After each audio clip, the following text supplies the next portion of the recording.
Hello, everyone, and welcome back to the Out of Spec podcast. I'm your host, Francie. Thank you for being here. It's that time of year when we are constantly reminded to express gratitude, to be grateful, to be gracious. And I want to start off by saying thank you. We have old and new subscribers, new viewers, and it seems lately really covering things that you all are interested in and in a way that interests you and that you like. So thank you for letting us know. Thank you for participating in the discussion in the comments. Thank you for sharing our videos and in general supporting us. It lets us know that the stuff that we're covering and making is the way that it needs to be made. So thank you.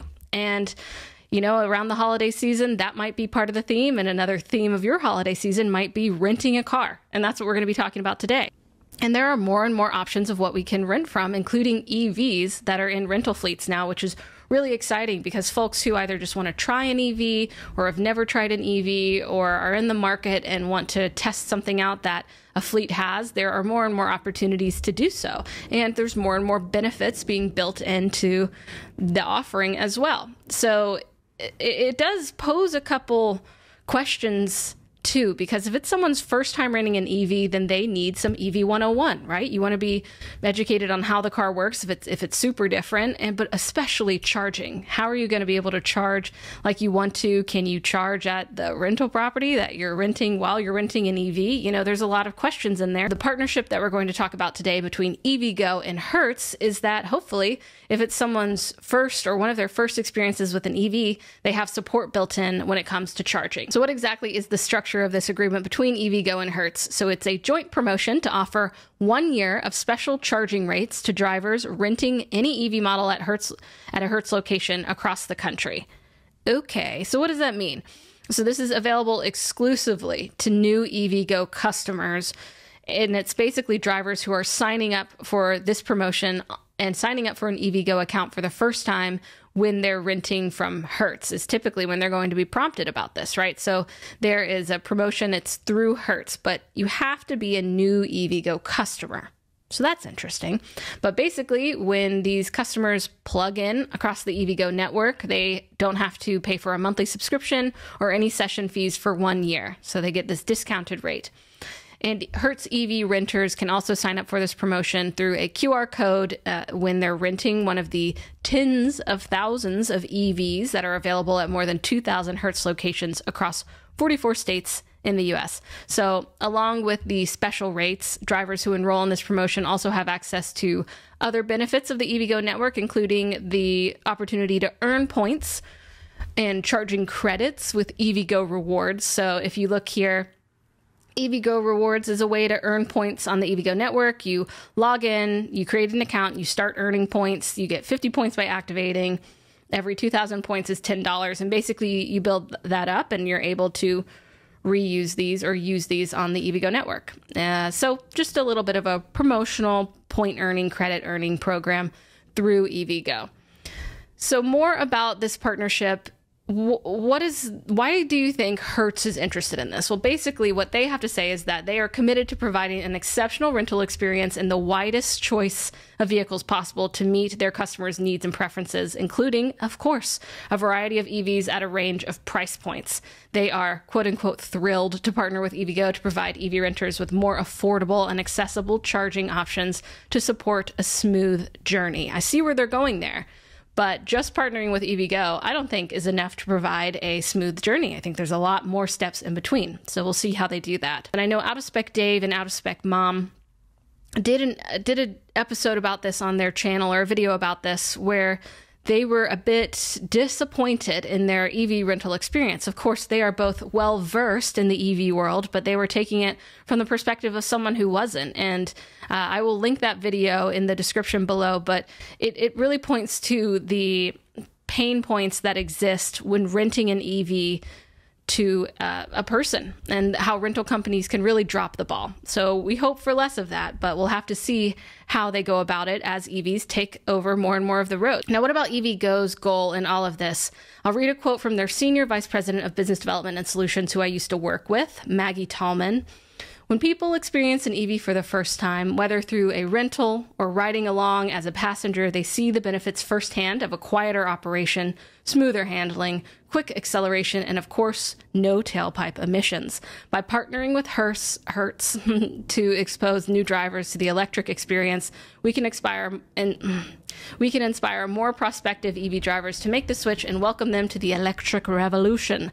So it seems like EVgo is framing this also as an opportunity to expose more people not only just to the EV experience, but to the benefits of driving them, and perhaps nudge them towards an EV if they are in the market for a new car. This is an opportunity for EVgo to really show these renters, whether they've driven an EV before or not, and charged on the EVgo network or not, that charging on the EVgo network is normally really easy and seamless and a premium experience. So not only do they get the reduced rates, that's nice, but hopefully a really great charging experience.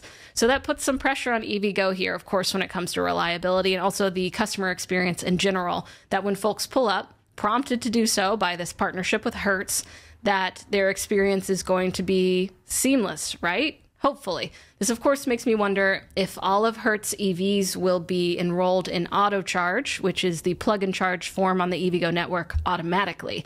In that case, Hertz would be billed when the customer charges, and then Hertz would bill the customer at the end of the rental agreement, right? Makes sense, but I have to think this isn't the case. I kind of hope I'm wrong, but there's nothing in the press release mentioned about Autocharge, and as far as I know, I don't have any answers on this, so I'm just speculating. These are the two options that I'm thinking are possible. So because it seems, the press release seems to focus on the customers getting a discount and having their own EVgo account, not necessarily that anyone renting from Hertz is getting the EVgo charging experience necessarily. So I think it points to the customers having to get the EV, enroll the VIN of the EV after making their account for their first time and getting the discounted rate, of course. And then when they return the EV, unenrolling it from Autocharge, which seems a bit clunky, obviously. So I hope that's not the case. Maybe they've worked something out on the back end. I can only imagine all the different, APIs that have to be sent back and forth to make this work, and just the collaboration between Hertz's back end and EVgo's back end. Of course, it seems possible, but I don't have any answers here. So it's either you enroll yourself in Autocharge and then you can take advantage of it, or Hertz does it on the back end for you and charges you for the charging that you do. But it's a bit TBD. I think the press release would say more about that if it were the case. So I'll just have to keep an eye out, see what people say, see what comes out. Who knows? Maybe we'll even take a Hertz rental vehicle out on our own and charge on the EVgo network. But is this partnership fully fleshed? Maybe. It can provide definitely an opportunity to entice more folks to rent an EV over an ICE car when choosing their option and exploring a new place, or when they just need a rental vehicle for whatever reason and want to try an EV out for a minute. But it's important to consider that if this is someone's first time renting an EV, driving an EV, Hertz employees need to be very well versed in how to drive, operate, charge an EV, so that they can give these customers at this really limited time point, just kind of handing off the keys, all the information they need. And, you have to download an app, you have to sign a bunch of paperwork, choose your insurance. It can be a little bit quick and rushed, and you just kind of want to get on your way. So I think it'll be a challenge, but it's one that Hertz really needs to take advantage of and hit it out of the ballpark, because it could be the difference between a good and a bad experience renting an EV. So we'll just have to kind of see what happens. It's definitely different than just the take the keys and don't wreck it ICE version of renting a car. So we'll see how it goes. And Hertz in general is definitely making a step towards the EV space. So I looked into their other past announcements and work in terms of electrifying their fleets, and not only in the US, but abroad. And they did host an EV test drive event back in November at the Denver International Airport. It's still November, actually. But this event was building on Hertz partnership with the city of Denver's Hertz Electrifies Denver collaboration that was launched in March of 2023.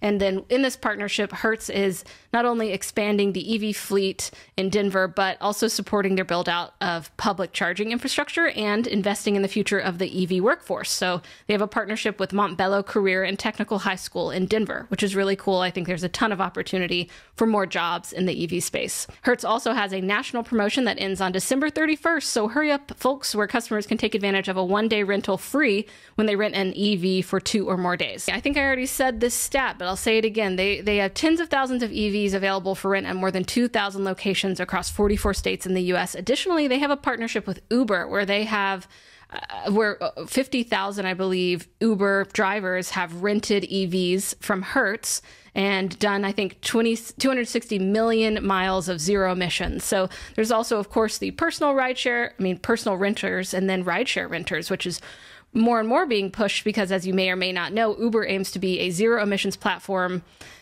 in the North America by 2030, Europe by 2030, and London specifically by 2025. So Hertz and Uber have a partnership announced in almost a year ago, can you believe it, in January of this year, where they have a European expansion to make up to 25,000 electric vehicles available to Uber drivers to rent across Europe by 2025, starting in London, with the aim to expand to Paris and Amsterdam.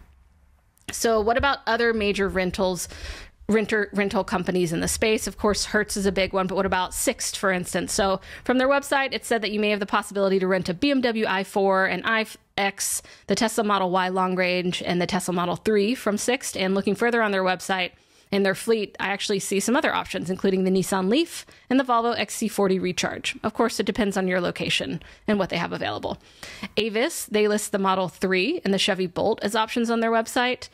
And then there's Enterprise. So they have two categories, the intermediate electric car and then the luxury, elite, exotic electric car options on their website. So the intermediate electric cars are Nissan Leaf or similar models. And then the more exotic offering might include the Model S, the Porsche Taycan, or other similar models. So in a nutshell, there's obviously a lot of opportunity to build more EVs into the rental car fleets. And the real success here isn't just making sure you have a great fleet. That's awesome, obviously important, but also the ecosystem for renters needs to be built up, and that customer experience needs to be a pillar of their offering, in my opinion. And they need to make sure that customers are completely informed, have all the resources they need, and also that rental companies are partnering with whoever it makes sense to partner with to offer the best seamless experience as possible. Like I said, it could make the difference between a good and bad experience, and build it up so it's simple, easy, and most importantly, enjoyable to pick up an EV and rent it and charge it and return it. So we will see how Hertz and EVgo, this partnership plays out here, and what other companies do and who they join forces with as well. And of course, the question of Autocharge remains. How will we be able to build in this kind of standardization, or not exactly standardization, but the plug and charge abilities into rental fleets? It's an interesting question that I will keep an eye on. Thank you again for tuning in. Hope you enjoyed this story. Hope you have a great rest of your day, and we'll see you next time on the Out of Spec podcast.